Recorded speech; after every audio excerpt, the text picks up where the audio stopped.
मज़े मज़े के लतीफ़े सुनते रहें, वीडियो को लाइक कर दें और चैनल को सब्सक्राइब कर दें।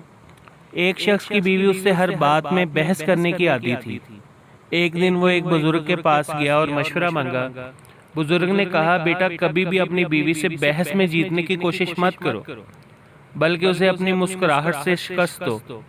उस शख्स ने बुजुर्ग के मशवरे पर अमल करना शुरू कर दिया। बीवी चंद दिन तो खामोश रही, फिर एक दिन बोली, आजकल बहुत हंस रहे हो, लगता है तुम्हारा भूत उतारना पड़ेगा। एक इंतहाई बहादुर शोहर की कहानी। बीवी शोहर से, कैसी लग रही हूँ मैं, अभी अभी ब्यूटी पार्लर से आई हूँ। शोहर, ब्यूटी पार्लर बंद था क्या? एक पागल ट्रेन के ट्रैक पर सो गया। एक आदमी वहां से गुजर रहा था, उसने पागल को देखा तो बोला, ट्रेन आएगी तो तू मर जाएगा। पागल बोला, अभी अभी जहाज ऊपर से गुजरा है तो कुछ भी नहीं हुआ, ये ट्रेन क्या चीज है? नर्स, लंबा सांस लो, क्या महसूस हो रहा है? मरीज, परफ्यूम बड़ा मस्त है। शोहर, आज सब्जी में नमक ज्यादा है। बीवी, नमक पूरा है, आज सब्जी कम थी। नतीजा, बीवी कभी गलत नहीं होती।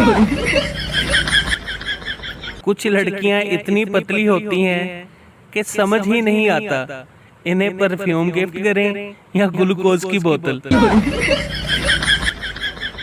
बीवी, आज छुट्टी है, चलो कहीं घूमने चलते हैं और ड्राइविंग मैं करूंगी। शोहर, वाह, इसका मतलब है जाएंगे कार में और आएंगे कल के अखबार में। बाबा जी कहते हैं, अलादीन का चिराग और मेकअप शुदा औरत दोनों को रगड़ो तो अंदर से जिन निकलता है। जब पता है जोड़े आसमानों पर बनते हैं, क्यों इजी लोड करवा करवा के अपने बाप का पैसा बर्बाद करते हो? टीचर, जो बेवकूफ है खड़ा हो जाए। कुछ देर कोई खड़ा ना हुआ तो फिर पप्पू खड़ा हो गया। टीचर, पप्पू क्या तुम बेवकूफ हो? पप्पू, नहीं मिस, आप अकेली खड़ी थी, मुझे अच्छा नहीं लगा।